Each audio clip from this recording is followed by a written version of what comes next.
Well, as part of our continuing coverage of the conflict in Gaza and in Israel, we're going to talk a bit more now about the role that social media platforms have been playing. For that, Julia Seeger from our tech desk is with me. And Julia, we know that since Saturday, militants from the Hamas group have been posting really horrific scenes of violence that they themselves have been enacting on social media. Tell us a bit more about that. Well, what we're seeing clearly is that we're witnessing every step of this war live on Facebook, on Facebook and other social media platforms. Right from the beginning, we saw hundreds of videos of the Hamas assault. We saw fighters paragliding literally into Israel in the southern border.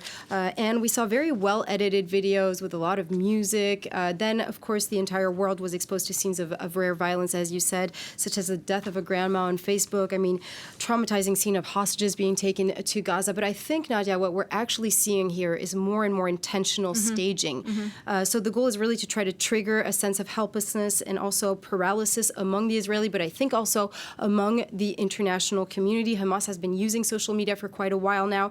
But we're seeing here a new level of professionalism. Those videos are gaining traction also because of what we call trolls, Iranian and Russian trolls. These are people who are going to enter a conversation and try to spark debate, controversy, and going to try to push false content. And we have indeed seen a lot of fake videos coming from other conflicts several years ago in Syria, or even videos coming from combat video games. So I think the reason why I'm saying that the war is really happening live is because on the other side, you also have Israel that is showing its airstrikes. You also have IDF officers that are making official statements on those platforms, on camera. So you have to understand that these viral videos are really becoming a tool of war, with Hamas trying to terrorize people, but also offering evidence of war crimes themselves. And on the other, Israel saying, well, look at these barbaric acts. And, our response and our retaliation will be legitimate no matter what. So I think for people who are watching us, if you're scrolling through this difficult content, you have to understand that it's a tool of war and that there is indeed manipulation.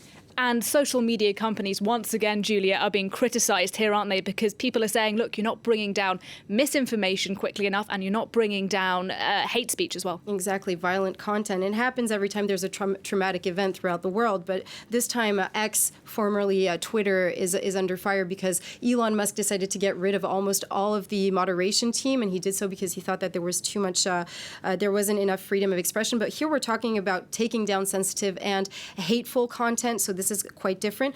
What we're seeing also we're seeing an ambiguous stance from China when it comes to TikTok, because they didn't take down a lot of very violent content. But on the other hand, on Telegram threads, which are usually less strict regarding content, they actually took down a lot of videos. And you said earlier, Julia, that social media platforms have an ambiguous role. What do you mean by that? Well, they really do indeed, because they're valuable tools for investigators that are trying to identify where hostages were seen last. So we're going to look at those videos carefully. We're going to look for details, what they were wearing, but also more and more we've been using their tattoos to try to identify people. We're using localization because of the post, but also because people tagged other people with them. And also what we can do is use reverse image searches, which then links back directly to a social media account. I think that we need to understand that those viral videos are not only going to become legal tools later on afterwards, but also historical documents. All right, Julia Seeger, our tech editor. Thanks very much. Thank you.